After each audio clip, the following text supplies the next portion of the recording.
Problem sample problem 1 এখান থেকে করব। এর আগের দিন আমরা কোভ্যালেন্ট কম্পাউন্ড সবগুলো করে নিয়েছি, single bond, double bond, triple bond, তাই না? আজকে আমরা করব হচ্ছে একটু স্যাম্পল প্রবলেম করে কোভ্যালেন্ট কম্পাউন্ড আর আয়নিক কম্পাউন্ডের ক্যারেক্টারিস্টিক্স গুলো একটু পড়ে মেটালের এক্সট্রাকশনে ঢুকিয়ে দেব। ঠিক আছে, যতটা করা যায় দেখি। আমি টার্গেটে আছি কি বলতো, তাড়াতাড়ি পড়াটা কমপ্লিট করে দিয়ে, সিলেবাসটা কমপ্লিট করে দিয়ে আমার ইচ্ছা আছে কি যে স্যাম্পল পেপার এবার সলভ করার চেষ্টা আছে। স্যার স্যাম্পল বেরাইছে এবারে দেখলাম না সায়েন্সে আলাদা আলাদা করে দিচ্ছে কেমিস্ট্রি ফিজিক্স বায়োলজি যদি ওটা করে তাহলে তো খুবই ভালো হয়। করে সেটা আমি ওরা ফিজিক্স থেকে কি ফিজিক্স আগে করতে চাই করে এটা কোনো ব্যাপার, সেকশনে কি করতে দিতাম সেকশন কেন, তুমি এমনও করতে পারো যে দুটো ফিজিক্স কোশ্চেন পারলা, তারপরে তুমি বায়োলজি একটা করলা, তারপরে দুটো কেমিস্ট্রি করলা, তোমার ইচ্ছা মতো, খালি নাম্বারিং ঠিক রাখলেই হলো। হ্যাঁ, নাম্বারিং ঠিক করে করলেই হলো। এখন ফিজিক্স কেমিস্ট্রি বায়োলজি যদি আলাদা আলাদা ভাগ করে দেয় তাহলে তো খুবই ভালো, স্টুডেন্টদের জন্য খুব সুবিধা হয়। আমার এই বছর অনেক স্যাম্পল পেপার প্র্যাকটিস করানোর ইচ্ছা আছে, যত তাড়াতাড়ি পারি আমরা তাড়াতাড়ি শেষ করব। তো দেখো, স্যাম্পল প্রবলেম 1 এখানে বলেছি যে explain the nature of covalent bond using the bond formation in CH3Cl, NCERT question আর কি। মানে CH3Cl কে বলে মিথাইল ক্লোরাইড, মিথাইল ক্লোরাইডের কোভ্যালেন্ট বন্ডটাকে এক্সপ্লেন করতে বলেছে। যদিও এরকম কোয়েশ্চেন আসে না, তো কার্বনের ভ্যালেন্সি 4, ঠিক আছে, তার তো CH3Cl, তার মানে এখানে কার্বন, হাইড্রোজেন, ক্লোরিন তিনটাই নন মেটাল, তাহলে নন মেটালের মধ্যে অবশ্যই কোভ্যালেন্ট বন্ডই হবে। তো মাঝখানে কার্বনকে রেখেছে, তিন দিকে তিনটা হাইড্রোজেন হয়ে গেল CH3, আর একদিকে Cl হয়ে গেল CH3Cl। সবাই একটা একটা করে ইলেকট্রন শেয়ার করেছে, তাতে করে দেখো কার্বনেরও 8টা হয়ে গেছে, হাইড্রোজেন গুলোরও দুটো করে হয়ে আছে, হাইড্রোজেনের তো দুটো করে হলেই ও স্টেবল, আর ক্লোরিনটারও দেখো 8টা হয়ে গেছে, তাই কি না?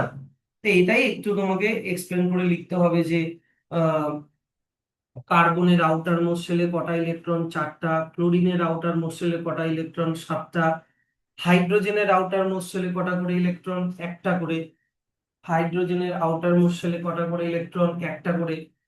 তাহলে প্রত্যেকে প্রত্যেকের সাথে কটা করে ইলেকট্রন শেয়ার করলে সবাই স্টেবল হয়ে যাবে, ওটাই এখানে করে দিতে হবে। যে কার্বন কার্বন ওর হচ্ছে আহ 4টার মধ্যে 3টা শেয়ার করলো হাইড্রোজেনের সাথে, এই যে 3টা ইলেকট্রন শেয়ার করলো 3টা হাইড্রোজেনের সাথে, আর আরেকটা ইলেকট্রন শেয়ার করলো ক্লোরিনের সাথে, ব্যাস হয়ে গেল। এটা একটু লিখে দিলেই হয়ে যাবে। হুম, তারপরে চলে আসো, ড্রয়িং তোমাকে করতে বলেছে হাইড্রোজেন সালফাইড আর ফ্লুরিন, হাইড্রোজেন সালফাইড আর ফ্লুরিন।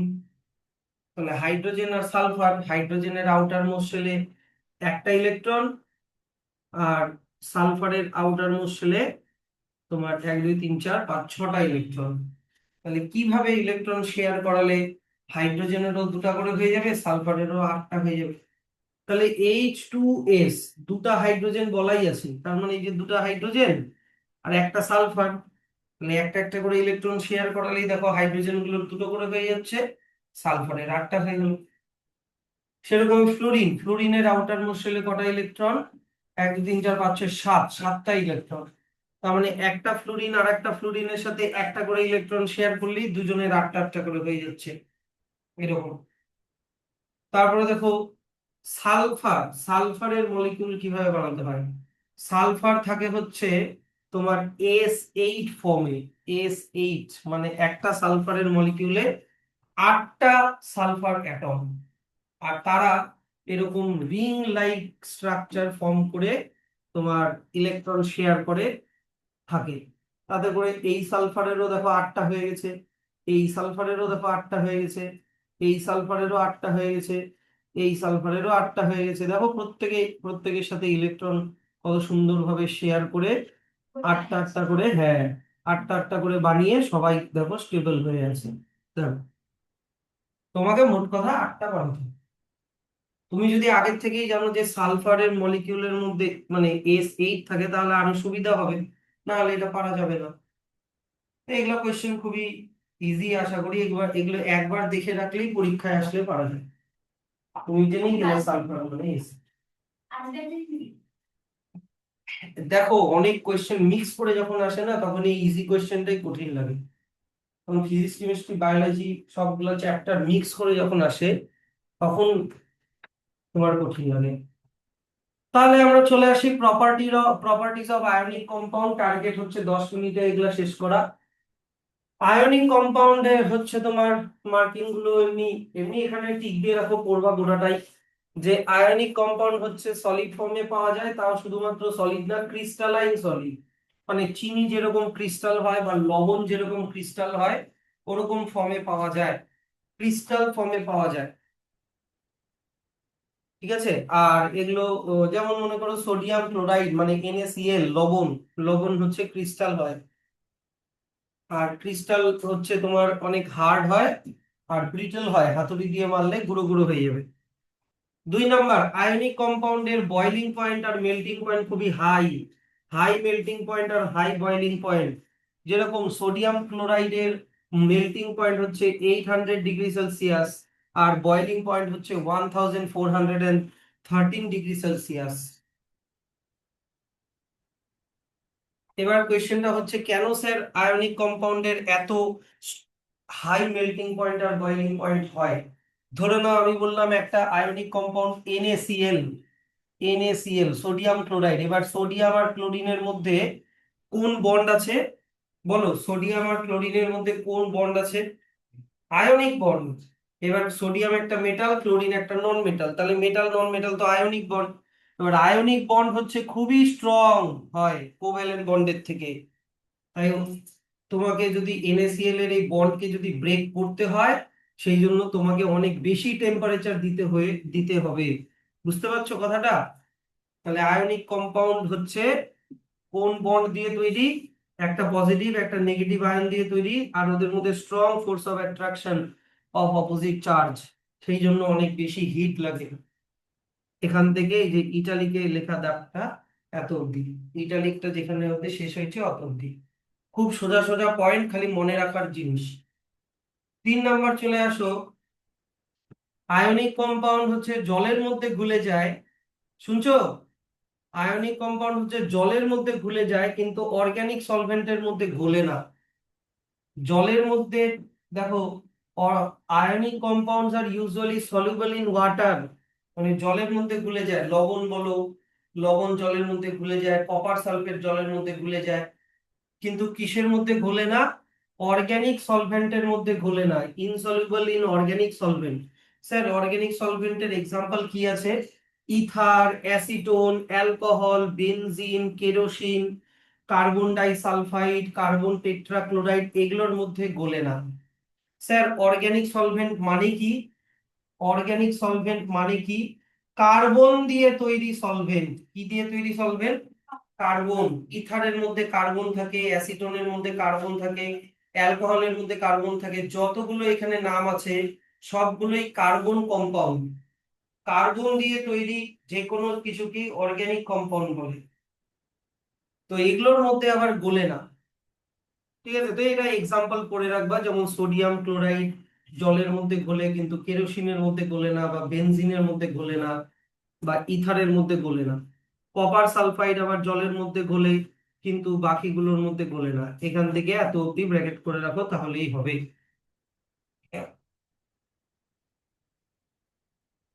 ঠিক আছে। এবার ওয়াটার কি অর্গানিক কম্পাউন্ড? আমাকে বলো, ওয়াটার কি অর্গানিক কম্পাউন্ড? ওয়াটারের মধ্যে কি কার্বন থাকে? না, তাই ওয়াটারের মধ্যে গলে যায়, বাকিগুলোর মধ্যে গলে না। 3 নাম্বার 4 নাম্বার চলে আসো, যে আয়নিক কম্পাউন্ড ইলেকট্রিসিটিকে কন্ডাক্ট করে। হ্যাঁ অবশ্যই, কারণ আয়নিক কম্পাউন্ডকে জলের মধ্যে দিলে ওটা চার্জড হয়ে যায় Na+Cl মাইনাস, তো অবশ্যই ইলেকট্রিসিটি কন্ডাক্ট করবে, কারণ ওর মধ্যে চার্জ পার্টিকেল মানে আয়নস আছে তাই। এটা তো খুবই ইজি, এগুলো আগেও আমরা করেছি। Ionic compounds conduct electricity when dissolved in water or when melted, মানে তুমি মেল্ট করে করলেও হবে বা জলের মধ্যে গুলায় দিলেও ইলেকট্রিসিটি কন্ডাক্ট করবে। এবার তার কারণও লেখা আছে যে আয়নিক কম্পাউন্ড কেন করতে পারে, কারণ because they contain charge particles, যেগুলোকে বলে আয়নস।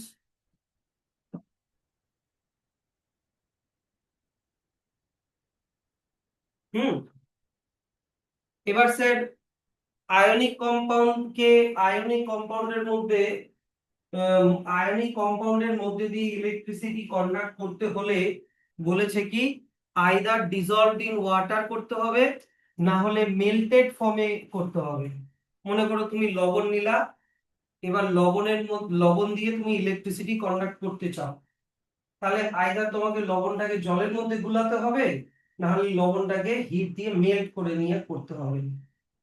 তো কোয়েশ্চেনটা হচ্ছে যে স্যার, আমি এমনি সলিড লবণের মধ্যে দিয়ে কেন ইলেকট্রিসিটি কন্ডাক্ট করতে পারবো? কথাটা ভালো, একটা লজিক্যাল কোয়েশ্চেন। যে এমনি লবণ নিলাম, সলিড লবণ, জলে মিশালাম না বা মেল্ট করলাম না, এমনি ওটার মধ্যে দিয়ে ইলেকট্রিসিটি যাবে না? না। কেন যাবে না? কারণ যখন সলিড স্টেটে থাকে তখন ওর মধ্যে আয়নস গুলো কি, মানে Na+ আর Cl- লেগে আছে, তো ওগুলো আয়ন ফর্মে নেই। ওকে মেল্ট করলে আয়ন গুলো বেরোবে। কথাটা বুঝতে পারলাম? যে কেন, যে the solid ionic compound, the ions are held together in fixed position by strong electrostatic force and cannot move freely। মানে ওদের মধ্যে একটা ফোর্স অফ অ্যাট্রাকশন ক্রিয়েট করে দুজন একসাথে লেগে আছে, তো ওরা কিভাবে ইলেকট্রিসিটি কন্ডাক্ট করবে? সেজন্য ওরা মুভ করতে পারে না। সেই জন্য সলিড আয়নিক কম্পাউন্ড আর নন কন্ডাক্টরস অফ ইলেকট্রিসিটি। আর তাহলে জলের মধ্যে দিলে বা মেল্ট করে দিলে কি হয়ে যাচ্ছে, আয়নস, এই যে দেখো লেখা আছে যে crystal structure is broken down. মনে করো লবণের ক্রিস্টালটা ভেঙে গেল, ভেঙে গিয়ে আয়নস গুলো ফ্রি হয়ে গেল, and the ions become free to move and conduct electricity। এত অব্দি ব্র্যাকেট করে দাও। এই কোশ্চেন গুলো এখন সোজা মনে হচ্ছে, কিন্তু পরীক্ষায় আসার সময় অনেকেই কিন্তু পারে না। এগুলোর জন্য আমাদের দরকার ভিগোরাস রিভিশন, ভিগোরাস প্র্যাকটিস। একবার বুঝে গেলাম, কিন্তু এগুলো কোয়েশ্চেন গুলো যখন পরীক্ষা আসবে না, অনেকগুলো কোয়েশ্চেনের সাথে যখন আসবে তখন এগুলো পারা যায় না। তো এখানে সোডিয়াম ক্লোরাইডের সলিড কেন করতে পারে না, কিন্তু জলের মধ্যে দিলে কেন করতে পারে, ওই একই কথা, খালি এক্সাম্পল দিয়ে বলা আছে, এটা পড়ে রাখো। এইবার আমরা যতগুলো প্রপার্টি পড়লাম, কয়টা প্রপার্টি পড়লাম আমরা আয়নিক কম্পাউন্ডের? চারটা প্রপার্টি বললাম। তো চারটা প্রপার্টির মধ্যে তিনটা প্রপার্টির এক্সপেরিমেন্ট দেওয়া আছে। ফার্স্ট প্রপার্টির কি কোনো এক্সপেরিমেন্টের দরকার আছে? যে ionic compounds are usually crystalline solid, ওগুলো তো দেখলেই বোঝা যায়, তাই কি না? তো 2 নাম্বার ক্যারেক্টারিস্টিক্স থেকে এক্সপেরিমেন্ট আছে, আর এক্সপেরিমেন্ট গুলো এমন কিছুই না, সোজা সোজা। তো 2 নাম্বার প্রপার্টি কি ছিল, যে আয়নিক কম্পাউন্ডের কি হয়, হাই মেল্টিং পয়েন্ট আর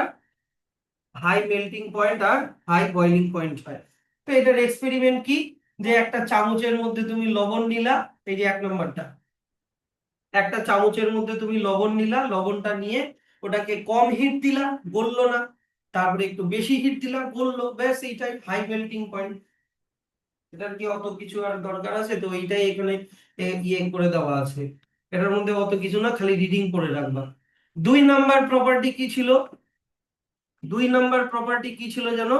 যে ওয়াটারের মধ্যে সলিউবল, কিন্তু অর্গানিক সলভেন্টের মধ্যে ইনসলিউবল। তো তুমি লবণ নিলা, লবণ নিয়ে তুমি একবার জলের মধ্যে গুলালা, দেখলা ডিজলভ হয়ে গেল। আর তারপরে তুমি একটা অর্গানিক সলভেন্ট নিলা, ধরো কেরোসিন নিলা বা মনে করো ইথার নিলা, তার মধ্যে তুমি লবণ দিলা, দেখলা গুললো না, ব্যাস হয়ে গেল। এগুলা তো আর কিছুই না, খালি দেখ করে দেখতে হবে। বুঝতে পারছো তো? তারপরে 3 নাম্বার কি ছিল প্রপার্টি, যে আয়নিক কম্পাউন্ড এর ডিসলভ ফর্ম বা ওয়াটারে ডিসলভ হয়ে বা মেল্টেড ফর্মে কি ইলেকট্রিসিটি কন্ডাক্ট করে। তো তার জন্য এরকম একটা আমি সেটআপ বানালাম। এই যে এখানে যে ফিগারটা আছে, এই ফিগারটার মতো একটা সেটআপ বানালাম। এই সেটআপের এই বিকারের মধ্যে সোডিয়াম ক্লোরাইডের সলিউশন নিয়ে নিলাম, মানে জলের মধ্যে সোডিয়াম ক্লোরাইড গুলে নিয়ে নিলাম, তাই তো? তার মানে জলের মধ্যে দিয়ে দিলে সোডিয়াম ক্লোরাইড কি হয়ে গেল, Na+Cl-, মানে আয়নস গুলো ফ্রি হয়ে গেল। তাহলে দেখো এইখানে যে ব্যাটারিটা আছে, এই ব্যাটারির থেকে এই যে তার যে যাচ্ছে, এই যে এখান দিয়ে যে তার যাচ্ছে, এখানে সুইচ বানাতেও পারো, নাও বানাতে পারো। এখান দিয়ে তার যাচ্ছে এই ইলেকট্রোডের সাথে কানেক্ট। তারপরে মাঝখানে আবার তারপরে এখান থেকে একটা ইলেকট্রোড গেছে, এই ইলেকট্রোড থেকে একটা তার গিয়ে বাল্বের সাথে কানেক্টেড। আর এই ব্যাটারির আরেকটা এন্ড থেকে আরেকটা তার গিয়ে আরেকটা ব্যাটারির সাথে, মানে বাল্বের আরেকটা এন্ডের সাথে কানেক্টেড। তো দেখবো কি যে যে এই কানেকশন গুলো ঠিকঠাক করে করলে বাল্বটা গ্লো করছে, বাল্বটা গ্লো করছে। এবার কোয়েশ্চেনটা হচ্ছে যে স্যার, এইখানে এই দুটো ইলেকট্রোডের মধ্যে তারের কোনো কানেকশন নেই, তাহলে ইলেকট্রিসিটিটা কি করে গেল? কে নিয়ে গেল ইলেকট্রিসিটিটা? জল না, Na+Cl-, সোডিয়াম ক্লোরাইডের আয়নস গুলো নিয়ে গেল। তার নাই, তাও ইলেকট্রিসিটি কন্ডাক্ট হলো আর বাল্বটা জ্বললো। বুঝতে পারছো তো? তাহলে এর থেকে কি প্রুভ হলো যে আয়নিক কম্পাউন্ডের ডিসলভ ফর্মে ইলেকট্রিসিটি কন্ডাক্ট করতে পারে। এই কি, এগুলা কি কঠিন? যদি ইয়ে করতে হয়, রিপিট করতে হয়। সি ওয়াটার থেকে দেখতে পারো। হ্যাঁ, সি ওয়াটার, রেইন ওয়াটার, এগুলা ইলেকট্রিসিটি কন্ডাক্ট করে, কারণ ওগুলোর মধ্যে এই মিনারেলস গুলোর আয়নস থাকে। নট নেসেসারিলি NaCl ই থাকতে হবে, অন্য কোনো মেটালেরও অন্য কোনো লবণও হতে পারে। রিপিট করতে হলে বলবা কিন্তু যে স্যার বুঝলাম না, আরেকবার বল। এই তাহলে প্রপার্টিজ অফ আয়নিক কম্পাউন্ড হয়ে গেল। এবার আমরা প্রপার্টিজ অফ কোভ্যালেন্ট কম্পাউন্ড গুলো দেখে নিই। তাহলে এবার দেখি প্রথমে কোভ্যালেন্ট কম্পাউন্ড কোন স্টেটে থাকে। ওখানে তো দেখলাম সলিড স্টেটে থাকে তোমার ionic compound crystal. Covalent compound থাকে হচ্ছে তোমার লিকুইড বা গ্যাসিয়াস স্টেটে। খালি কিছু কিছু আছে, only some of them are solid. তাহলে আগে দেখে নিই হচ্ছে লিকুইড কোভ্যালেন্ট কম্পাউন্ডের এক্সাম্পল এখান থেকে এত অবধি। তারপরে গ্যাসিয়াস কোভ্যালেন্ট কম্পাউন্ডের এক্সাম্পল এখান থেকে এত অবধি। আর সলিড কোভ্যালেন্ট কম্পাউন্ডের এক্সাম্পল এখান থেকে এত অবধি। দেখো লিকুইডের এক্সাম্পল কি কি দেওয়া আছে, alcohol, ether, benzene, carbon disulphide, carbon tetrachloride, bromide, এগুলো লিকুইড। গ্যাসিয়াস কি কি দেওয়া আছে, methane, ethane, ethene, ethyne, chlorine, এগুলো। আর সলিড কি কি দেওয়া আছে, গ্লুকোজ, কেন সুগার, ইউরিয়া, ন্যাপথলিন, আয়োডিন, এগুলো হচ্ছে সলিড কোভ্যালেন্ট কম্পাউন্ড। তারপরে চলে আসা হচ্ছে কোভ্যালেন্ট কম্পাউন্ডের মেল্টিং পয়েন্ট আর বয়লিং পয়েন্ট। কোভ্যালেন্ট কম্পাউন্ডের মেল্টিং পয়েন্ট আর বয়লিং পয়েন্ট হচ্ছে লো লো মেল্টিং পয়েন্ট আর লো বয়লিং পয়েন্ট। যেমন এক্সাম্পল দেখো, ন্যাপথলিনের মেল্টিং পয়েন্ট মাত্র 80°C। কার্বন টেট্রাক্লোরাইডের বয়লিং পয়েন্ট মাত্র 77°C। এবার এটার কারণ কি তোমরাই বলতে পারবা ইজিলি, বলো দেখি, একটু চেষ্টা করো তো। কেন এত low melting point, boiling point? Less bond আছে। লেস বন্ড না, ঠিক করে। আয়নিক বন্ডটা কিরকম ছিল বললাম, স্ট্রং, কিন্তু কোভ্যালেন্ট বন্ড হচ্ছে উইক। ওগুলা অতটা বেশি স্ট্রং না। এই যে দেখো, covalent compound is very weak, sorry, force of attraction between the molecules of A covalent compound is very weak. সেই জন্য অল্প হিট দিলেই মেল্ট হয়ে যায় বা বয়েল হয়ে যায়। কি বুঝতে পারলে তো? তারপরে দেখে নিই যে সলিউবিলিটি, একদম ওটার উল্টা, আয়নিক কম্পাউন্ডের উল্টা। এখানে কি লেখা আছে যে কোভ্যালেন্ট কম্পাউন্ড আবার ইনসলিউবল ইন ওয়াটার, এ আবার জলে গলে না, কিন্তু উল্টা, যে সলিউবল ইন অর্গানিক সলভেন্ট, মানে কেরোসিনে আবার গুলে যায়, এরকম টাইপের। কেরোসিন, অ্যালকোহলে আবার গুলে যায়, জলের মধ্যে আবার গলে না।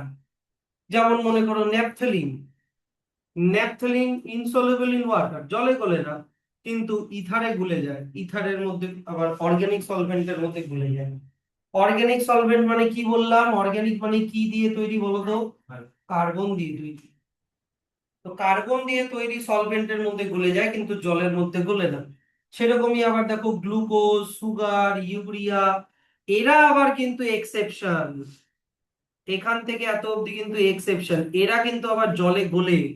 গ্লুকোজ মানে চিনি, গ্লুকোজ, সুগার মানে কি চিনি, এগুলা কোভ্যালেন্ট কম্পাউন্ড কিন্তু এগুলা আবার জলে গলে কিন্তু। ইউরিয়া, যেটা আমাদের ইউরিনে থাকে।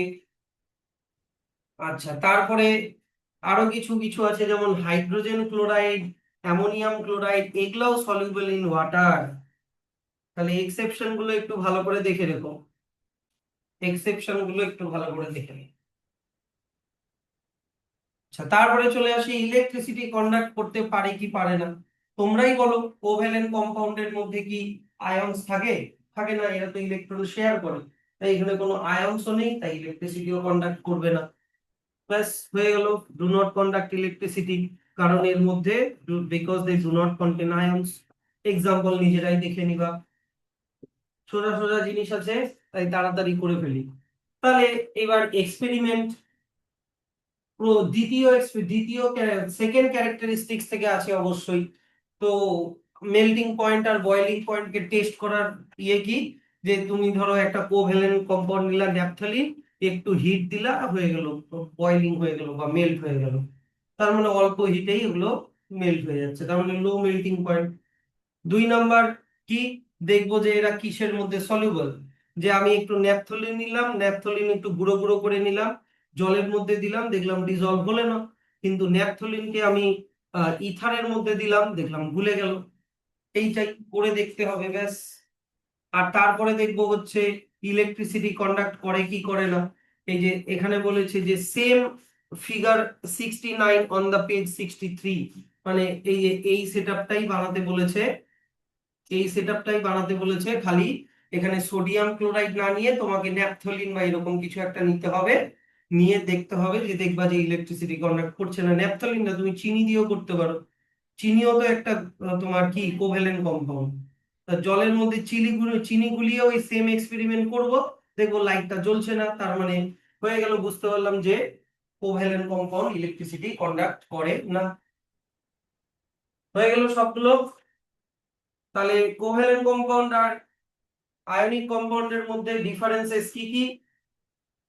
1 নাম্বার ডিফারেন্স, যে আয়নিক কম্পাউন্ডের high melting point boiling point, covalent কম্পাউন্ডের low melting point boiling point.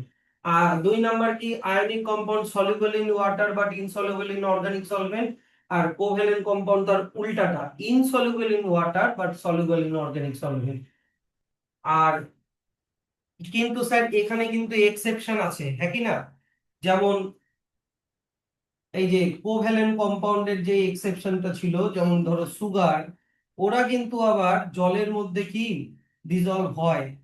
তাহলে স্যার আয়নিক কম্পাউন্ড আর কোভ্যালেন্ট কম্পাউন্ডকে চেনার সব থেকে ভালো উপায় কি? আচ্ছা, এখানেও এখানেও এক্সেপশন আছে। এই যে লো মেল্টিং পয়েন্ট বয়লিং পয়েন্টেরও এক্সেপশন আছে। যেমন একটা এক্সাম্পল দিচ্ছি, ডায়মন্ড। ডায়মন্ড কিন্তু একটা কোভ্যালেন্ট কম্পাউন্ড, কার্বন দিয়ে তৈরি, কিন্তু ওটা ওটা কিন্তু লো মেল্টিং পয়েন্ট না, ডায়মন্ডের কিন্তু হেভি হাই মেল্টিং পয়েন্ট। তাহলে sir melting point, boiling point আর সলিবিলিটি দিয়ে যদি আমি আয়নিক কম্পাউন্ড আর কোভ্যালেন্ট কম্পাউন্ডকে চিনতে না পারি, ধরে নাও তোমাকে আমি একটা প্লেটের মধ্যে একটা কম্পাউন্ড দিলাম, তোমাকে জিজ্ঞাসা করলাম যে এটা আয়নিক কম্পাউন্ড না কোভ্যালেন্ট কম্পাউন্ড, তুমি মেল্টিং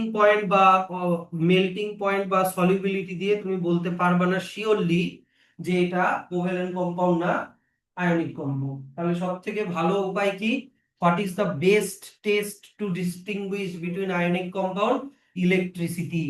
যে আয়নিক কম্পাউন্ড এর কোনো এক্সেপশন নেই, আয়নিক কম্পাউন্ড ইলেকট্রিসিটি কন্ডাক্ট করবে, আর কোভ্যালেন্ট কম্পাউন্ড ইলেকট্রিসিটি কন্ডাক্ট করবে না। ঠিক আছে? তাহলে the best test to distinguish between ionic compound and covalent compound হচ্ছে এটা। এই একই ডিফারেন্স আবার তোমাকে হচ্ছে টেবিল করেও দেওয়া আছে। আয়নিক কম্পাউন্ড সলিড স্টেটে পাওয়া যায়, কোভ্যালেন্ট কম্পাউন্ড লিকুইড, গ্যাস আর কিছু কিছু সলিড স্টেটে পাওয়া যায়। 2 নাম্বার ওদের মেল্টিং পয়েন্ট বয়লিং পয়েন্টের ডিফারেন্স, 3 নাম্বার হচ্ছে ইলেকট্রিসিটি কন্ডাক্ট করতে পারে কি পারে না সেটার ডিফারেন্স, 4 নাম্বার হচ্ছে সলিউবিলিটির ডিফারেন্স, আর 5 নাম্বার হচ্ছে ইনসলিউবিলিটির ডিফারেন্স। 4 নাম্বার সলিউবিলিটির ডিফারেন্স, 5 নাম্বার ইনসলিউবিলিটির ডিফারেন্স, যদিও দুটাকে একটা পয়েন্টেই করা যায়। ঠিক আছে, কোনো প্রবলেম বা রিপিট করতে হবে কিছু বলো। তাহলে স্যাম্পল প্রবলেম 1 কি দিয়েছে, যে in the formation of compound AB atom of A lost one electron while atom of B gained one electron. What is the nature of the bond in AB? Predict the two properties of AB. Very easy question. একজন electron দিল, একজন electron নিল, তার মানে electron দেওয়া নেওয়া হলে কোন ধরনের বন্ড হবে বলো। অবশ্যই আয়নিক বন্ড। সবাই বলো কোন বন্ড হবে। না বুঝতে পারছি না তো, তোমরা বুঝতে পারছো কি পারছো না, আমি বুঝতে পারছি না তো, রেসপন্স না করলে আমি কিভাবে বুঝবো কোন বন্ড হবে। আয়নিক বন্ড, কারণ ইলেকট্রন দিল মানে এ তাহলে কি চার্জ হয়ে যাবে বলো। লস্ট ওয়ান ইলেকট্রন, ইলেকট্রন ছেড়ে দিলে পজিটিভ বেড়ে যাবে, হ্যাঁ কি না। তাহলে এটা হয়ে যাবে পজিটিভলি চার্জ, আর বি যদি এক্সট্রা ইলেকট্রন নেয় তাহলে বিটা কি হয়ে যাবে, নেগেটিভলি চার্জড। এবার বলেছে আয়নিক এবির দুটা প্রপার্টি বলতে, তাহলে এবি কোন ধরনের কম্পাউন্ড হলো, আয়নিক কম্পাউন্ড। ওই আয়নিক কম্পাউন্ডের প্রপার্টি আমরা এখনই কি কি পড়লাম, যে ইলেকট্রিসিটি কন্ডাক্ট করতে পারে, তারপরে হচ্ছে সলিড ক্রিস্টাল হয়, high melting point boiling point হয়, এগুলাই লিখে দিতে হবে। 2 নাম্বার হচ্ছে কি, an element A has 4 electrons in the outermost shell। দেখো আউটারমোস্ট শেলে 4টা ইলেকট্রন থাকলে সব সময় শেয়ার করবে, কার্বন সালফার এরা। ঠিক আছে, আউটার মোস্ট শেলে 1টা 2টা 3টা থাকলে ইলেকট্রন দিয়ে দিবে, আউটার মোস্ট শেলে 5টা 6টা 7টা থাকলে ইলেকট্রন নিবে, কিন্তু 4টা থাকলে ইলেকট্রন শেয়ার করবে। তো যাই হোক, বলেছে যে এ একটা অ্যাটম যার আউটার মোস্ট শেলে 4টা ইলেকট্রন, ও combines with another element B having 7 electron in the outermost shell of its atom। B যার outermost shell এ 7টা ইলেকট্রন তার সাথে কম্বাইন করলো। The compound formed does not conduct electricity। যে কম্পাউন্ডটা তৈরি হলো ইলেকট্রিসিটি কন্ডাক্ট করে না। তাহলে what is the nature of the chemical bond বলো, কোন কোন বন্ড হবে এটা, কোন বন্ড হবে, কোভ্যালেন্ট বন্ড। কারণ কোভ্যালেন্ট বন্ড কম্পাউন্ডই কিন্তু কি ইলেকট্রিসিটি কন্ডাক্ট করতে পারে না, এখনই বললাম। এবার বলেছে give the electron dot structure of its molecule. Very easy, তোমার এ যার আউটার মোস্ট শেলে 4টা ইলেকট্রন, তাহলে 4 গুণায় 4টা দিয়ে দিই, 1 2 3 4। আর বি যার আউটার মোস্ট শেলে 7টা ইলেকট্রন, 1 2 3 4 5 6 7, 7টা ইলেকট্রন, তাই না। তাহলে যদি এ যদি একটা ইলেকট্রন শেয়ার করে বি এর সাথে, যদি বি এর থেকে একটা ইলেকট্রন শেয়ার করে নেয়, তাহলে বি এর দেখো তো কটা হয়ে গেল, 8টা হলো। বি এর 1 2 3 4 5 6 7 8টা হলো, কিন্তু এর কি 8টা হলো, এর 1 2 3 4 5টা হলো। মানে আরো একটা বি নিতে হবে তোমাকে, বুঝলা, তোমাকে আরো একটা বি নিতে হবে। কটা ইলেকট্রন আউটার মোস্ট শেলে, 7টা, 1 2 3 4 5 6 7। এবার এই বিটা এই এর থেকে আরেকটা ইলেকট্রন শেয়ার করে নিল, এই যে এই ইলেকট্রনটা নিল এর থেকে, তাহলে বি এই বিটার হয়ে গেল 1 2 3 4 5 6 7 8, কিন্তু এর এখনো হলো না। এর এখনো কটা আছে, 1 2 3 4 5 6টা আছে, তার মানে বোঝাই যাচ্ছে তোমাকে আরো দুটা বি নিতে হবে। বুঝতে পারলাম না কি না। হ্যাঁ, তাহলে 1 2 3 4 5 6 7 হয়ে গেল। এই বিটা নিল একটা ইলেকট্রন নিল এই এর থেকে, আবার এই বিটা 1 2 3 4 5 6, এখানে একটা 7 করে দাও। এই বিটা আরেকটা ইলেকট্রন শেয়ার করে নিল এই এর থেকে। এইবার দেখো এই এ প্রত্যেকটা বি এর থেকে একটা একটা করে ইলেকট্রন যদি নেয়, তাহলে এর কটা হয়ে গেল, 1 2 3 4 5 6 7 8। তাহলে কি দাঁড়ালো, এ বি কটা নিলাম, চারটা, তাহলে AB4। হ্যাঁ অবশ্যই। অ্যামোনিয়াও করতে পারো, NH4। অ্যামোনিয়ার থেকে এটা তোমার মিথেন করাই বেটার হবে, CH4। কারণ কার্বনের আউটার মোস্ট শেলে চারটা ইলেকট্রন থাকে। অ্যামোনিয়া তো নাইট্রোজেন হয়ে গেল না, নাইট্রোজেনের তো আউটার মোস্ট শেলে চারটা থাকে না। পারবা এরকম দিলে?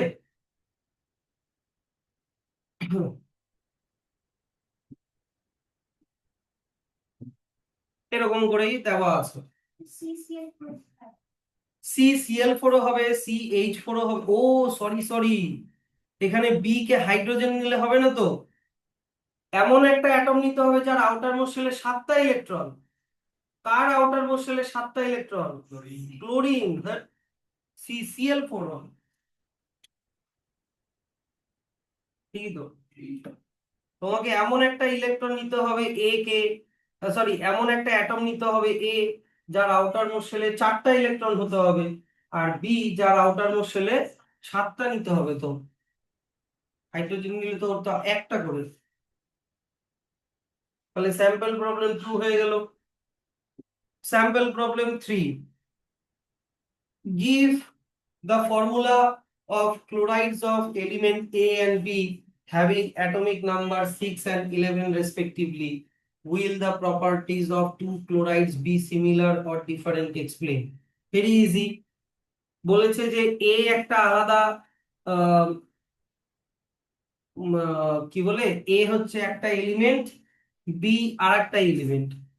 তোমাকে এর সাথে ক্লোরিন দিয়ে একটা কম্পাউন্ড বানাতে বলেছে, আবার বি এর সাথেও ক্লোরিন দিয়ে আর একটা কম্পাউন্ড বানাতে বলেছে। এবার এর অ্যাটমিক নাম্বার হচ্ছে 6, বি এর অ্যাটমিক নাম্বার হচ্ছে 11। আর তোমাকে কম্পাউন্ড গুলো বানিয়ে দেখতে হবে যে ওদের নেচারটা সেম হবে নাকি ডিফারেন্ট হবে, আর এক্সপ্লেন করতে বলেছে। দেখে খুব কঠিন মনে হচ্ছে, কিন্তু এটা কোনো কঠিন না। এ অ্যাটমিক নাম্বার কত? 6। বি অ্যাটমিক নাম্বার কত? 11। তাহলে এর কে শেলে কটা ইলেকট্রন? দুটা। এল শেলে কটা ইলেকট্রন? চারটা। বি কে শেলে কটা ইলেকট্রন? দুটা। কে এল শেলে কটা ইলেকট্রন? আটটা। এম শেলে কটা ইলেকট্রন? একটা। তাহলে সবার বাইরের শেলে চারটা ইলেকট্রন, মানে এইটা এ হচ্ছে একটা নন মেটাল, কথাটা বুঝলা? এ হচ্ছে একটা নন মেটাল। কিন্তু কাদের আউটার মোস্ট শেলে একটা কি দুটা কি তিনটা ইলেকট্রন থাকে? কাদের বলো? মেটালদের আউটার মোস্ট শেলে একটা দুটা বা তিনটা ইলেকট্রন থাকে। তাছাড়াও এমনিও বোঝা যায় যে কার অ্যাটমিক নাম্বার 11, কার অ্যাটমিক নাম্বার 11? সোডিয়াম। কার অ্যাটমিক নাম্বার 6? কার্বন। তাই না? ওগুলা দিয়েও বলা বলা যেতে পারে যে কার্বন একটা নন মেটাল, সোডিয়াম হচ্ছে একটা, হ্যাঁ সোডিয়াম হচ্ছে একটা মেটাল। যার অ্যাটমিক নাম্বার মুখস্থ সে ইজিলি বলতে পারবে। তার মানে এ ক্লোরিনের সাথে কিরকম বন্ড করবে, আর বি ক্লোরিনের সাথে কিরকম বন্ড করবে। আগে কম্পাউন্ড গুলো বানিয়ে নি। এর অ্যাটম এর ভ্যালেন্সি কত? 4। ক্লোরিনের ভ্যালেন্সি কত? 1। বি এর ভ্যালেন্সি কত? 1। ক্লোরিনের ভ্যালেন্সি কত? 1। তাহলে আগে কম্পাউন্ড গুলো বানিয়ে নি, আগে বুঝতে পারলা? কম্পাউন্ড গুলো বানিয়ে নি, তাহলে এখানে কি হয়ে যাবে? ACl4, আর এখানে কি হয়ে যাবে? BCl। কিন্তু ব্যাপারটা এবার দেখো, কোনটা কোভ্যালেন্ট বন্ড হবে আর কোনটা আয়নিক বন্ড হবে। এ দেখলাম কি একটা নন মেটাল, হ্যাঁ কি না? বি মানে সরি, ক্লোরিন কি একটা, ক্লোরিনও একটা নন মেটাল। তাহলে নন মেটাল নন মেটালের মধ্যে কোন বন্ড হয়? কোভ্যালেন্ট বন্ড হয়। তার মানে এটা একটা কোভ্যালেন্ট কম্পাউন্ড হবে।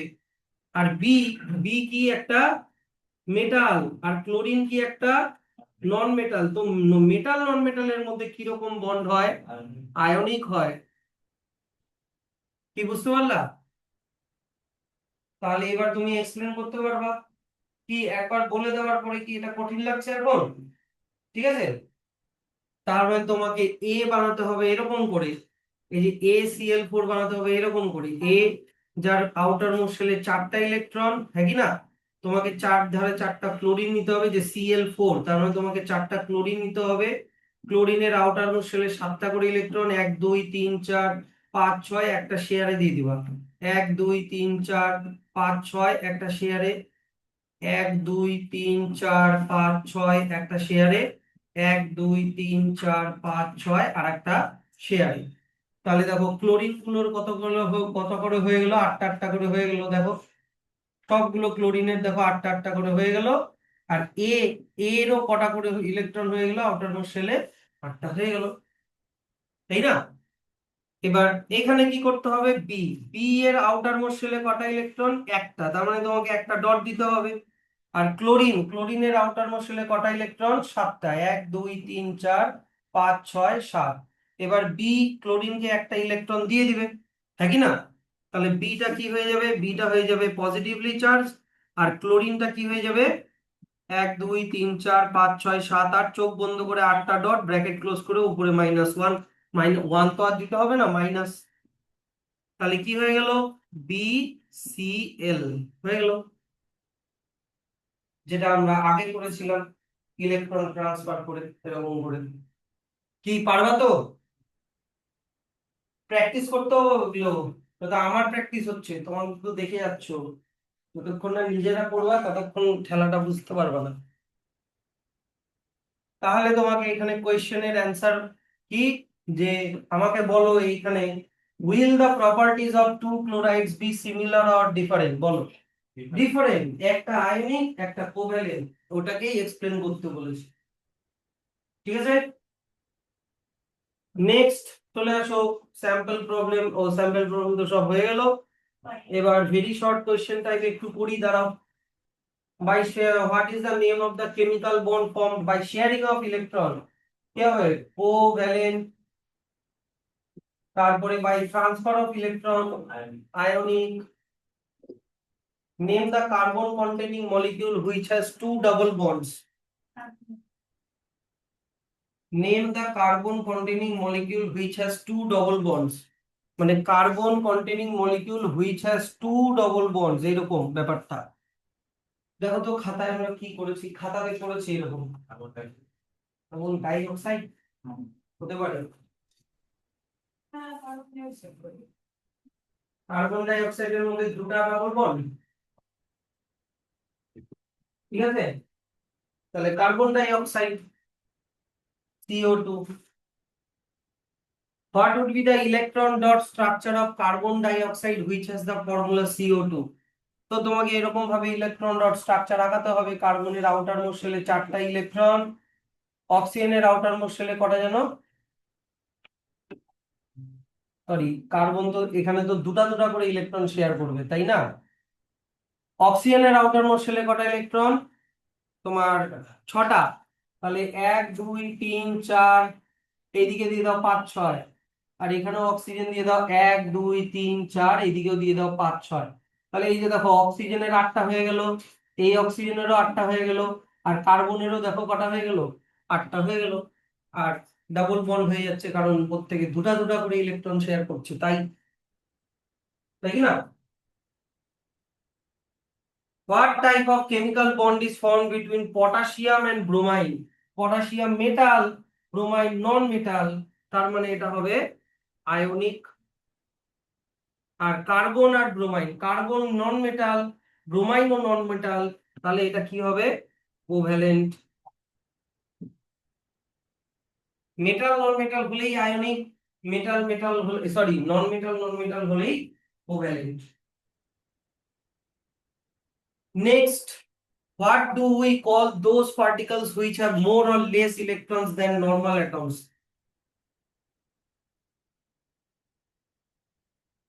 বলো বলো বলো। Ions, very good. ইলেকট্রন বেশি থাকলে নেগেটিভ আয়ন, ইলেকট্রন কম থাকলে পজিটিভ আয়ন। তা কি বলি আমরা এদেরকে, আয়নস বলি। কোশ্চেনের মানেটা বুঝতে পারলেই তো হয়ে যায়। What do we call those particles which have more electron than normal atom, বলো। ইলেকট্রন বেশি থাকলে ওটাকে কি আয়ন বলে? ইলেকট্রন বেশি থাকলে তো ইলেকট্রন তো নেগেটিভলি চার্জ, কি বলবো? অ্যানায়ন, তাই কি না? নেগেটিভ বলা যাবে না। না, অ্যানায়ন বলতে হবে। নেগেটিভলি চার্জড আয়ন মানে অ্যানায়ন বলতে হবে। আর যদি ইলেকট্রন কম থাকে তাহলে কি বলবো বলো? Cation. Cation. The atomic number of sodium is 11. What is the number of electron in Na plus? তার মানে নরমালি ওর মধ্যে 11টা ইলেকট্রন, কিন্তু Na প্লাস মানে কি ও একটা ইলেকট্রন ছেড়ে দিয়েছে, তাই কি না? একটা প্লাস মানে কি ও একটা ইলেকট্রন ছেড়ে দিয়েছে। তাহলে কটা ইলেকট্রন হবে? 10টা। Very good. সেরকমই atomic number of chlorine is 17। তার মানে নরমালি ওর মধ্যে 17টা ইলেকট্রন আছে, কিন্তু Cl মাইনাস, তার মানে ওর মধ্যে একটা ইলেকট্রন এক্সট্রা আছে। তাহলে কত হবে? 18। এরকম question. The atomic number of an element X is 8 and that of element Y is 12. Write down the symbol of the ions you would expect to be formed from their atoms. খুবই easy. যে X, যার atomic number 8, যার কে শেলে থাকবে 2টা electron, এল শেলে থাকবে 6টা electron. আর Y, যার atomic number 12, যার কে শেলে থাকবে 2টা, এল শেলে থাকবে 8টা, এম শেলে থাকবে 2টা, হ্যাঁ কি না? তাহলে লাস্ট শেলে যদি 5, 6, 7 থাকে তাহলে ইলেকট্রন নেয় না দেয় বলো? 8টা বানানোর জন্য ও ইলেকট্রন নিবে না দিবে? ঠিক করে বলো। দিয়ে দিবে। 6টা ইলেকট্রন ছেড়ে দিয়ে দেওয়া কি বেশি ইজি, নাকি 2টা ইলেকট্রন নেওয়া বেশি ইজি? তাহলে 2টা ইলেকট্রন নিবে, তাহলে হয়ে গেল x2 মাইনাস, হ্যাঁ কি না? 2 মাইনাস দিতে হবে। x-2 না, কি দিব? x2 minus. আর যদি লাস্ট সেলে 1টা, 2টা বা 3টা ইলেকট্রন থাকে তাহলে 8টা বানানোর জন্য ওই ইলেকট্রন নিবে না দিবে? বলছো না কেন রে? ইলেকট্রনটা দিয়ে দিবে, তাহলে ওয়াইটা হয়ে যাবে পজিটিভলি চার্জড। আচ্ছা, তোমাদের মুখ থেকে কি তোমরা কি কথা বলতে শেখো নাই ছোটবেলা থেকে? তাহলে কথা বলছো না কেন বকা খাওয়ার তারপরে? এরপরে কোয়েশ্চেন জিজ্ঞাসা করলে আইদার বলবা যে আইদার অ্যান্সার দিবা, না হলে বলবা যে পারবো না স্যার, বুঝাই দাও।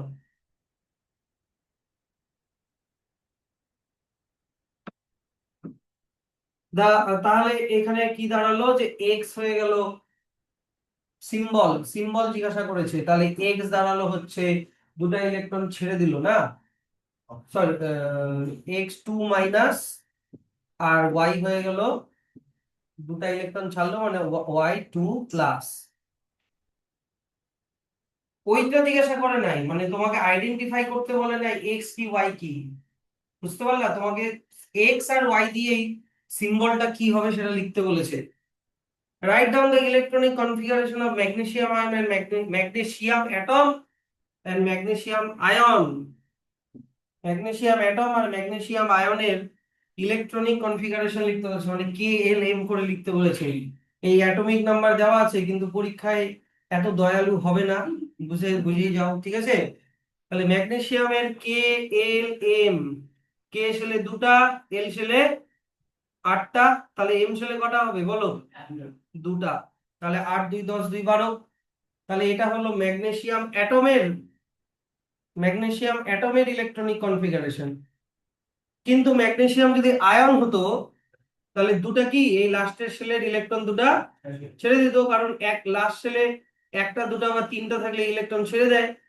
তাহলে এটার ইলেকট্রনিক কনফিগারেশন কি হতো? কে শেলে 2টা, এল শেলে 8টা। পারবা? Write down the electronic configuration of sulphur atom and sulphide ion, যেখানে সালফারের বলেছে 16। তাহলে সালফার অ্যাটম কে শেলে 2টা, এল শেলে 8টা, এম শেলে কটা হবে তাহলে বলো? 6টা। তাহলে হলো, কিন্তু সালফাইড আয়ন যদি হয় তাহলে এম লাস্ট শেলে 6টা আছে, 8 বানানোর জন্য ওকে 6টা ইলেকট্রন ছাড়তে হবে নাকি 2টা ইলেকট্রন নিতে হবে বলো? 2টা নিতে হবে, কারণ লাস্ট শেলে 5 6 7 থাকলে ইলেকট্রন নেয়। তাহলে 2টা ইলেকট্রন যদি নেয় তাহলে ওর কি দাঁড়ালো? কে শেলে 2টা, এল শেলে 8টা, এম শেলেও তাই কি না? এরকম করে what type of electron what type of chemical bonds are present in solid compounds which has high melting point এক্ষুনি বললাম আমরা কোন কম্পাউন্ড গুলো খুব সলিড ক্রিস্টাল হয় যার হাই মেল্টিং পয়েন্ট হয়ে গেল আয়নিক। তাহলে what type of chemical bond, এটার অ্যান্সার হয়ে যাবে ionic bond. Does not conduct, হ্যাঁ ও হ্যাঁ ঠিকই তো আছে, does not conduct electricity in solid state but becomes a good conductor in molten state, ঠিকই তো আছে। সোডিয়াম ক্লোরাইডের লবণ সলিড গুলা তো আর পারে না, ওকে মেল্ট করলে বা জলের মধ্যে গুলালে ওটা ইলেকট্রিসিটি কন্ডাক্ট করতে পারে। ঠিক আছে, আরো পরের দিন আমরা প্র্যাকটিস করব, নেক্সট পার্টে চলে আসো।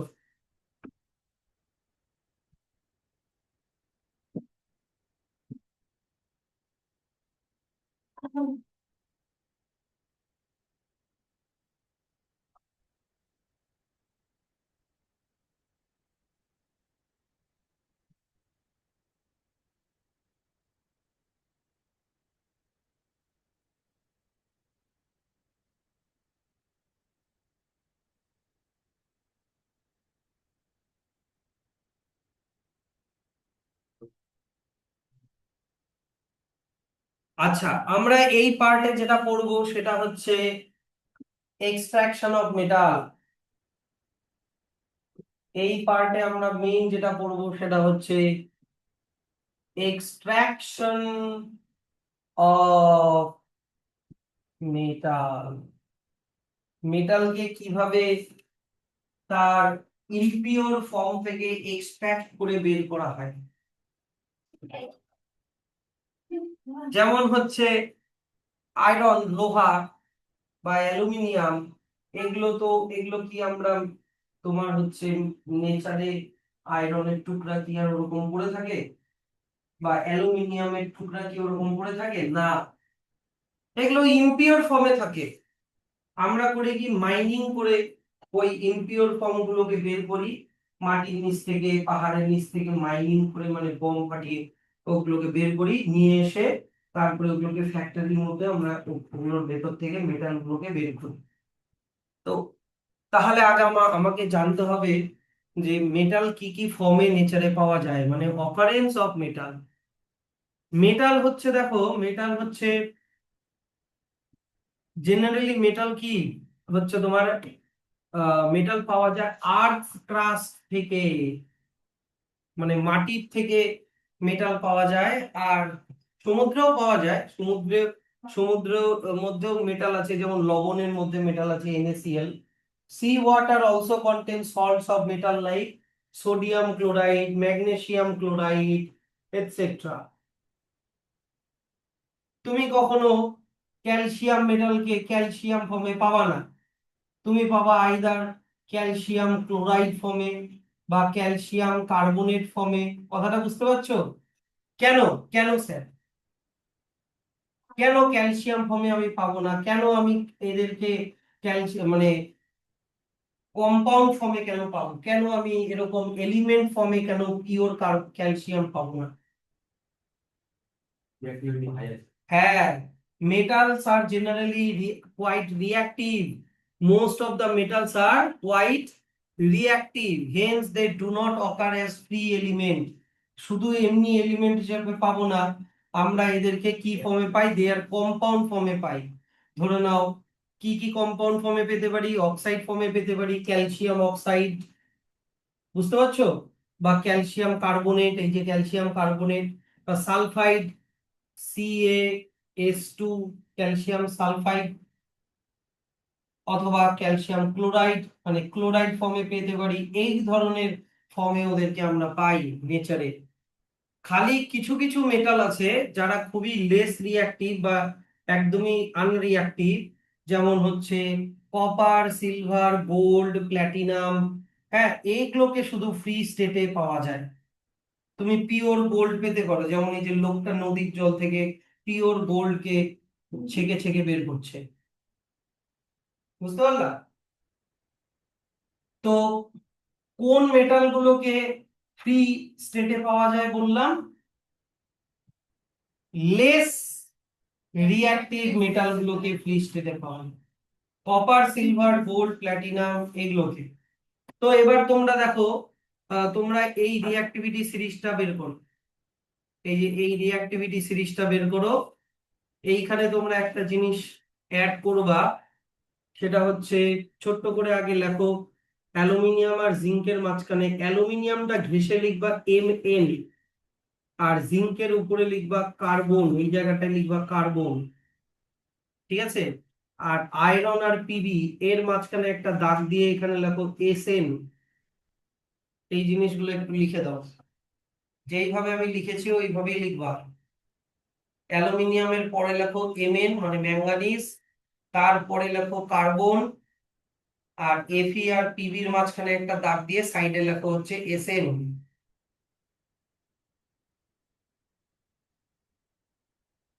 ঠিক আছে? এবার আমাকে এই রিঅ্যাক্টিভিটি সিরিজটা একটু বলবা, এই রিঅ্যাক্টিভিটি সিরিজটা একটু বলবা। সেটা হচ্ছে,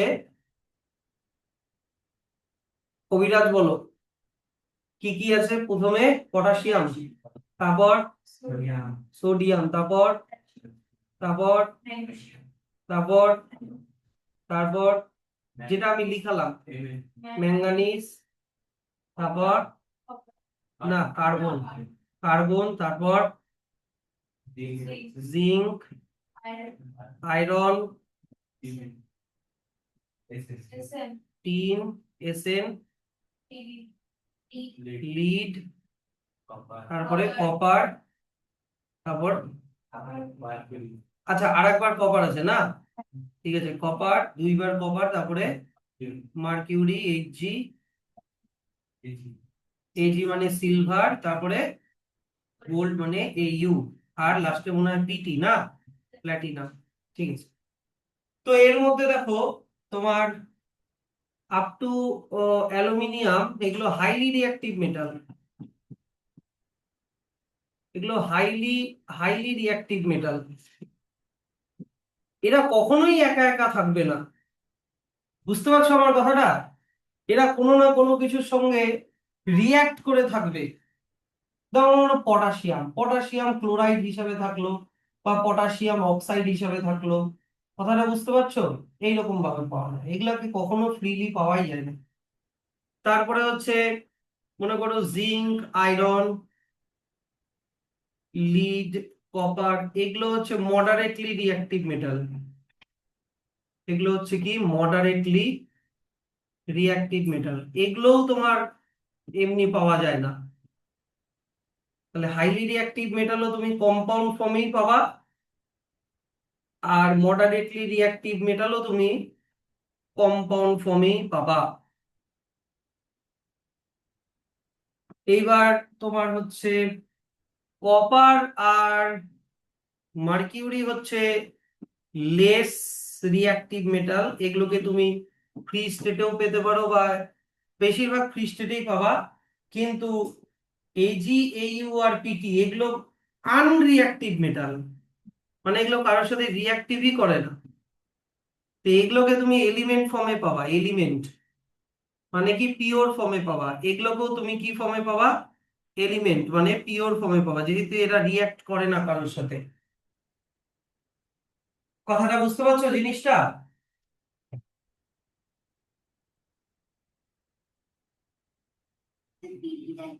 প্ল্যাটিনাম, প্ল্যাটিনাম এসএন। হুম, কে বলছি?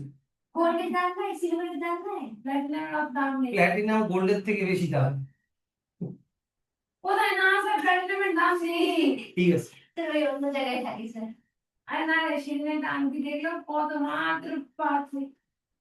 হুম।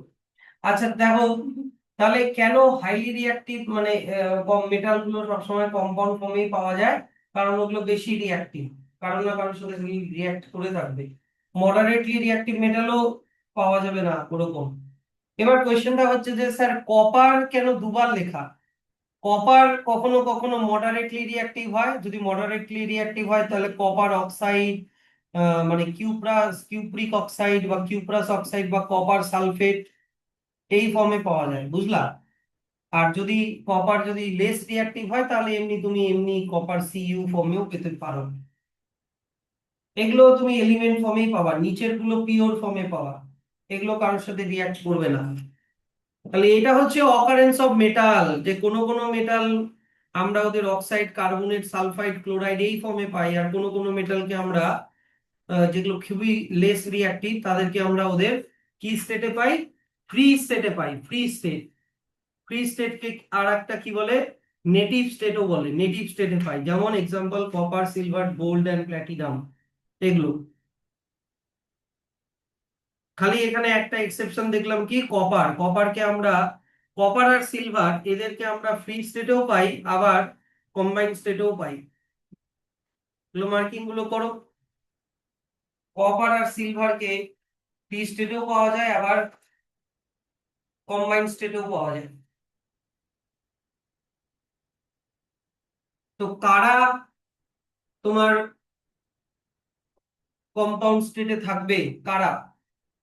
Highly reactive, the metals which are high up in the reactivity series, তাদেরকে সবসময় তুমি কম্বাইন্ড স্টেটে পাবা, কারো না কারোর সাথে রিঅ্যাক্ট করে থাকবে। আর কাদেরকে পাবা? আর হচ্ছে মডারেটলি রিঅ্যাক্টিভ মেটাল থাকে না, middle of the reactivity series, মানে কারা মডারেটলি রিঅ্যাক্টিভ, ওদেরকেও তুমি কম্বাইন্ড স্টেটে পাবা। আর কাদেরকে তুমি, মানে মোদ্দা কথা হচ্ছে কপারের উপরে যারা আছে, all the metals which are placed above the copper in the reactivity series, এদেরকে তুমি সব কম্পাউন্ড স্টেটে পাবা। আর কপারের নিচে যেগুলো আছে সেগুলোকে তুমি পাবা হচ্ছে ফ্রি স্টেটে। কপারের নিচে রিঅ্যাক্টিভিটি সিরিজটা দেখবা, শুনছো?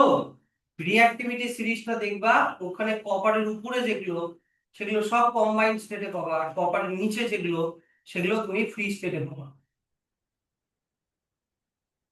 তো ব্যাপারটা হচ্ছে, ধরে নাও আমি বললাম যে মেটাল কি থেকে পাওয়া যায়, মেটাল মেটাল হচ্ছে ওদের ইম্পিওর ফর্ম থেকে পাওয়া যায়। ইম্পিওর ফর্ম গুলো দেখতে এরকম পাথরের মতো হয়, এরকম পাথরের মতো হয়। এই পাথরের মতো জিনিসগুলো যার মধ্যে মেটাল থাকে এদেরকে মিনারেলস বলে। এদেরকে কি বলে? মিনারেলস বলে। ধরো না আমি বললাম অ্যালুমিনিয়ামের, অ্যালুমিনিয়াম যেই পাথরটার মধ্যে পাওয়া যায় ওইটার নাম হচ্ছে বক্সাইট। ওটার নাম হচ্ছে কি? বক্সাইট। বক্সাইট মানে হচ্ছে aluminium oxide, aluminium oxide Al2O3। যদিও এর মধ্যে ওয়াটার, এগুলো ক্রিস্টাল ফর্মে পাওয়া যায়। ক্রিস্টাল ফর্মে পাওয়া গেলে কি থাকবে? ওয়াটার অফ, বলো তো দেখি, ক্রিস্টাল ফর্মে কি থাকলে কি থাকবে? ওয়াটার অফ ক্রিস্টালাইজেশন, মানে দুইটা বা দশটা বা যে কটাই হোক ক্রিস্টাল ওয়াটার থাকবে, .2H2O। তাহলে এর মধ্যে থেকে আমার দরকারি জিনিস কোনটা? এর মধ্যে থেকে আমার দরকারি জিনিস কোনটা? শুধুমাত্র অ্যালুমিনিয়াম। তাহলে এই পাথরের মধ্যে থেকে আমি শুধু অ্যালুমিনিয়ামটাকে এক্সট্রাক্ট করব। কথাটা বুঝলা? তো যেই সব পাথরের মধ্যে মেটাল পাওয়া যায় সেই পাথরগুলোকে কি বলে? মিনারেলস। এবার আমি তোমাকে বলছি যে,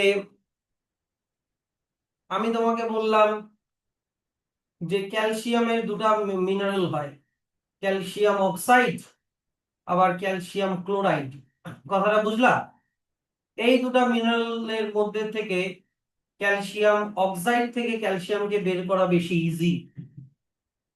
ক্যালসিয়ামের দুটা মিনারেল বললাম, কি কি বললাম? একটা ক্যালসিয়াম অক্সাইড, একটা বললাম ক্যালসিয়াম ক্লোরাইড। এর মধ্যে থেকে কোনটা থেকে ক্যালসিয়ামকে বের করা ইজি বললাম? ক্যালসিয়াম অক্সাইড থেকে। তাহলে ক্যালসিয়াম অক্সাইডকে বলবো হচ্ছে ওরস। যেই মিনারেল থেকে তোমার metal can be extracted conveniently and profitably, easily বের করা যায় আর বেশি খরচা হয় না, সেই মিনারেল গুলোকে কি বলে? ওরস। মিনারেল মানে যে মিনারেল যার মধ্যে মেটাল আছে, আর ওর মানে হচ্ছে যেই মিনারেল থেকে তুমি ইজিলি মেটালটাকে বের করতে পারবে। তাহলে সব ওর মিনারেল হচ্ছে, হ্যাঁ কি না? কিন্তু সব মিনারেল কি ওর হচ্ছে না। তো all ores are minerals, but all minerals are not ওরস।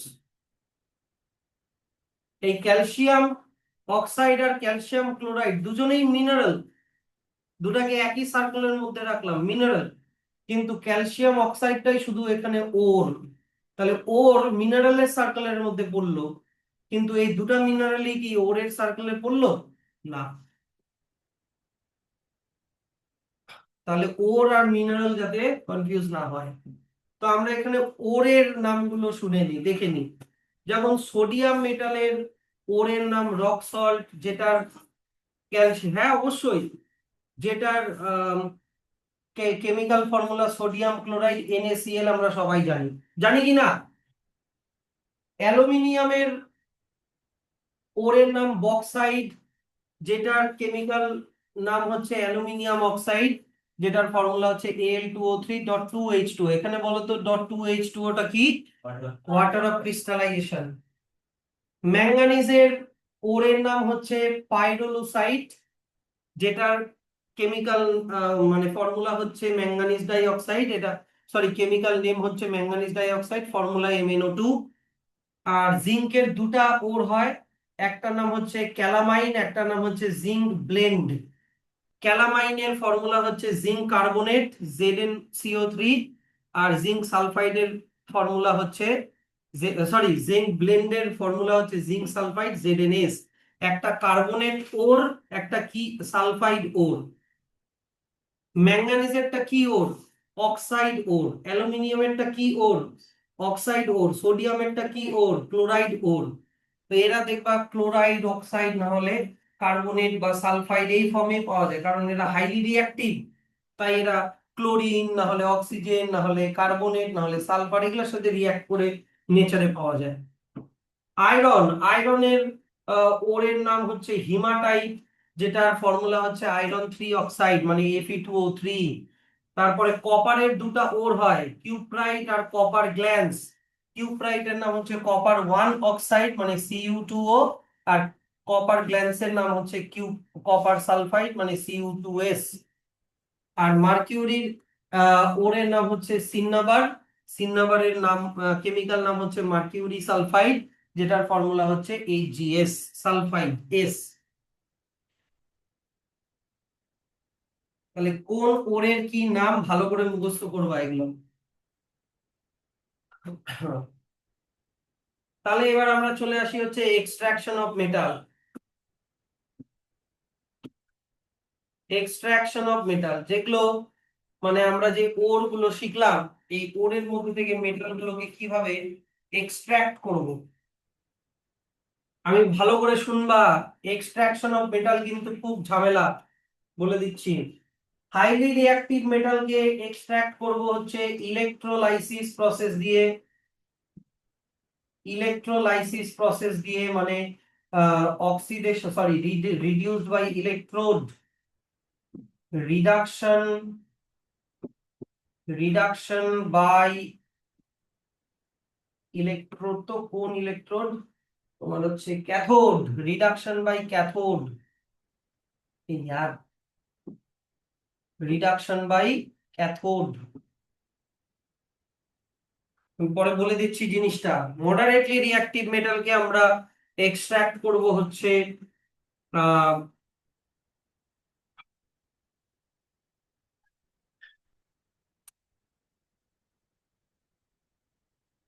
ইলেকট্রোলাইসিস, তাই সরি, তোমার রিডাকশন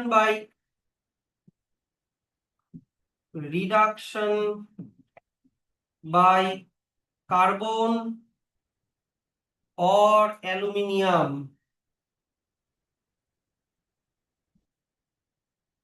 এই প্রসেসে আমরা রিডাকশন মানে ওকে বের করব।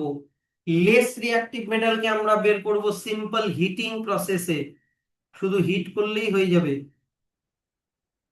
আর আনরিঅ্যাক্টিভ মেটালকে তো এক্সট্রাক্ট করার কোনো দরকারই নেই। কেন আনরিঅ্যাক্টিভ মেটালকে এক্সট্রাক্ট করার কোনো দরকার নেই? কেন? কারণ ওগুলো ফ্রিলি পাওয়া যায়, পিওর ফর্মে পাওয়া যায়, তাই। ওগুলো তো আর কারোর সাথে কম্বাইন হয়ে নেই। তো কোয়েশ্চেনটা হচ্ছে, আগে আমি তোমাকে বুঝাই যে রিডাকশন বাই কার্বন বা অ্যালুমিনিয়াম ব্যাপারটা কি।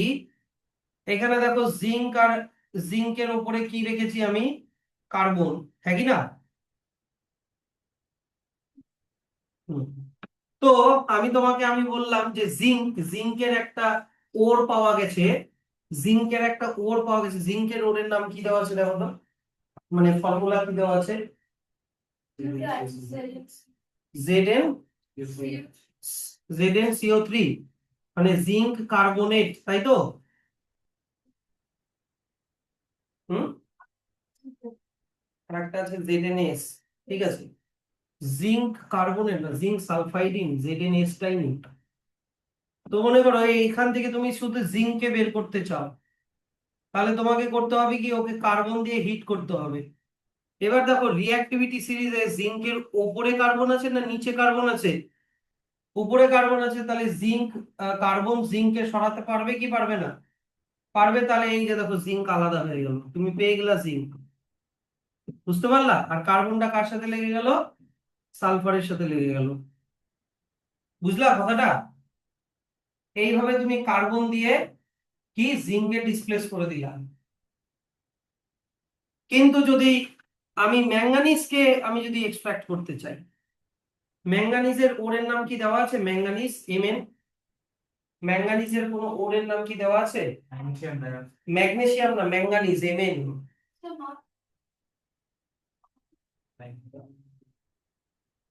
হুম, MnO2। তাহলে MnO2 এটাকে তুমি কি কার্বন দিয়ে ডিসপ্লেস করতে পারবা? বলো, Mn কে কি কার্বন দিয়ে ডিসপ্লেস করতে পারবো রিঅ্যাক্টিভিটি সিরিজে? কার্বন কি Mn এর নিচে আছে না উপরে? তাহলে কার্বন দিয়ে পারবো না। তাহলে Mn এর উপরে কে আছে বলো? তাহলে কার্বন না নিয়ে কি নিতে হবে, অ্যালুমিনিয়াম নিতে হবে। তাহলে অ্যালুমিনিয়াম যদি নিই, এই যে দেখো তুমি ম্যাঙ্গানিজ পেয়ে গেলা, ম্যাঙ্গানিজকে বের করে নিলা Mn, ঠিক আছে। আর অ্যালুমিনিয়ামটা তাহলে কার সাথে লেগে গেল, অক্সিজেনের সাথে লেগে গেল।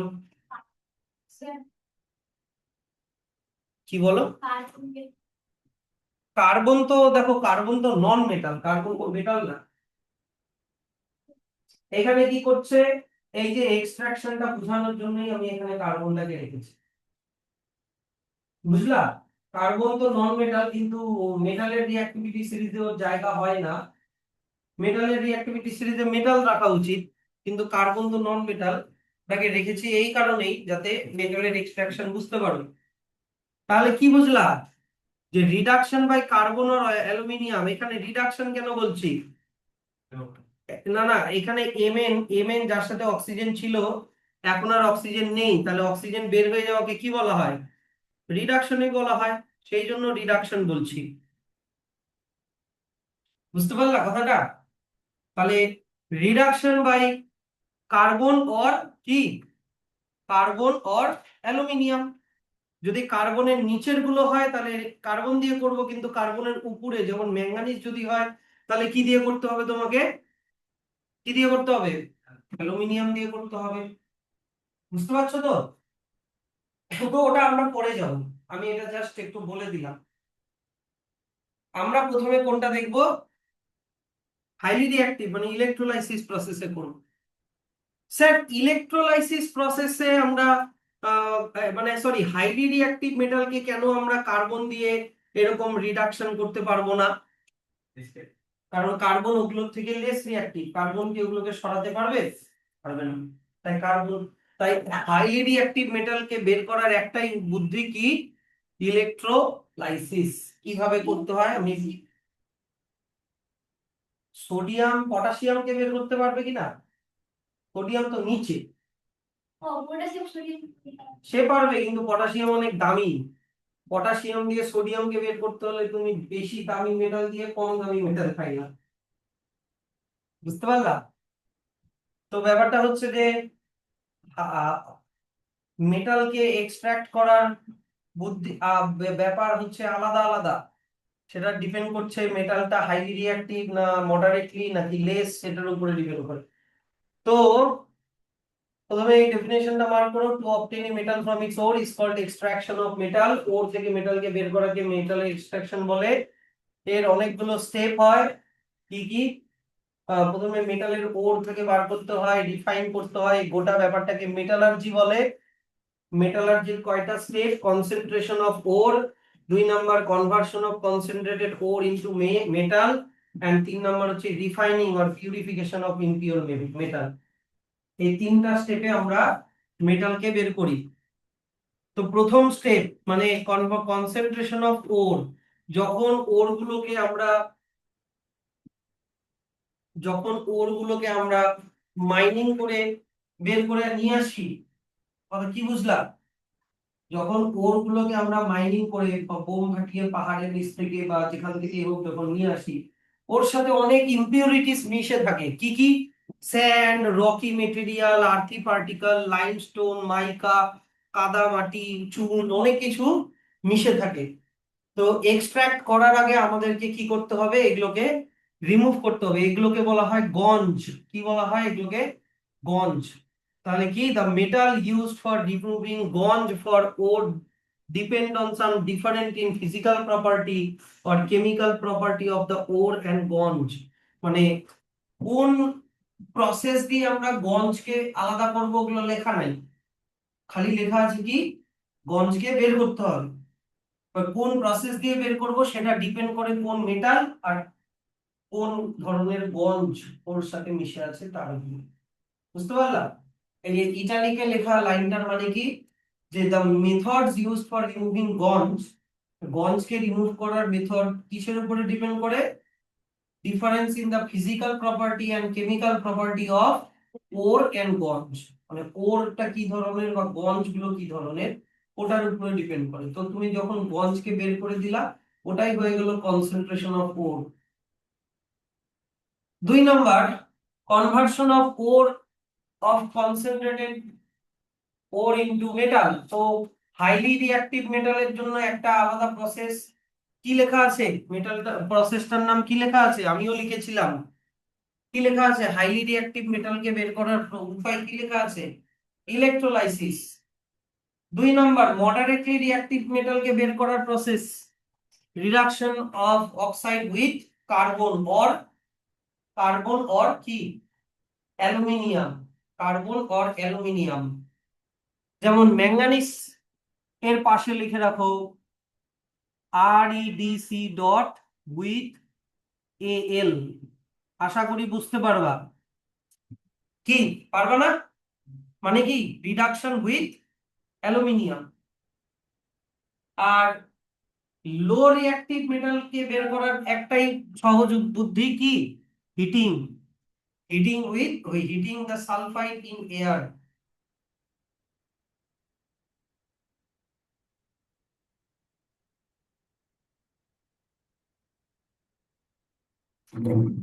এবার তোমাদেরকে একটা জিনিস শিখাই, আর যেগুলো তো ফ্রি লিবে ওগুলো তো দরকার নাই। যদি আমরা ইলেকট্রোলাইসিস করি তাহলে কোন ধরনের ওর নিব? কি লেখা আছে? অক্সাইড।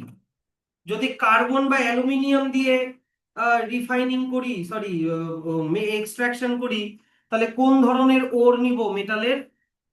কি লেখা আছে? অক্সাইড।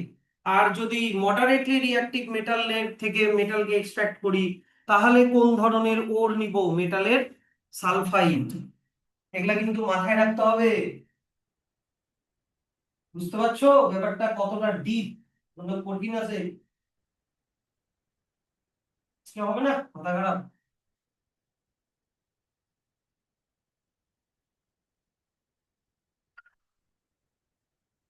আচ্ছা, আমি এইখানে যেগুলো লেখা আছে অলরেডি আমি করে দিয়েছি।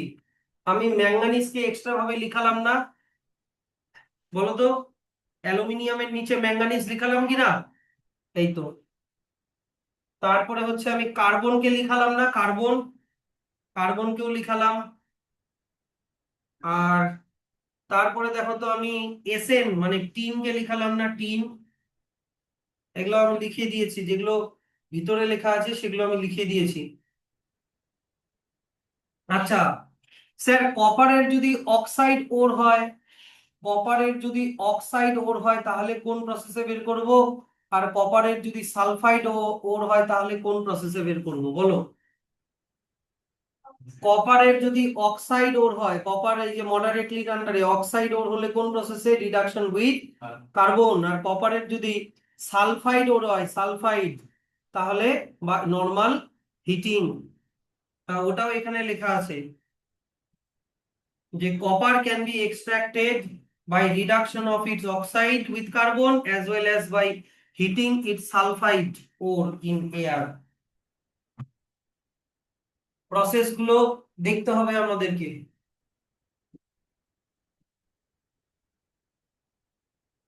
তাহলে why extraction of metal is essential? The extraction of metal is from its concentrated ore is essentially a process of reduction of metal compound present in the ore।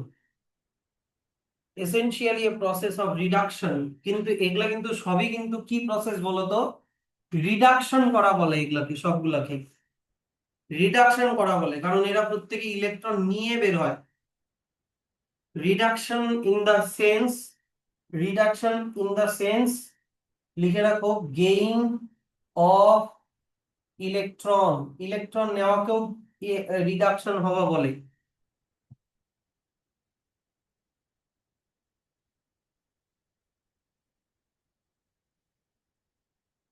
তাহলে এক্সট্রাকশন, তাহলে আমরা আমরা কয়টা ক্যাটাগরি আমাদেরকে পড়তে হচ্ছে, এক্সট্রাকশনের কয়টা ক্যাটাগরি পড়তে হচ্ছে বলো। তিনটা, electrolysis, reduction with carbon or aluminium, আর একটা হচ্ছে হিটিং। হাইলি রিঅ্যাক্টিভের জন্য একটা, মডারেটলি রিঅ্যাক্টিভের জন্য একটা, আর লেস রিঅ্যাক্টিভের জন্য একটা। তাহলে হাইলি রিঅ্যাক্টিভেরটা পড়বো আজকে,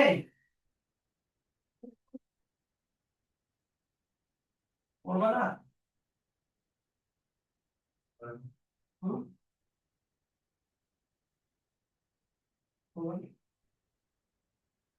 পড়বা কিনা বলো। এখন ও হ্যাঁ বলছে, তখন তুমি, যখন তোমাকে জিজ্ঞাসা করলাম তখন তুমি কিছু বললে না। রীতি যা বললাম আমি তাই বলবো, রীতি তুমি কি বলো তো দেখি। এই এদের কথা তোমরা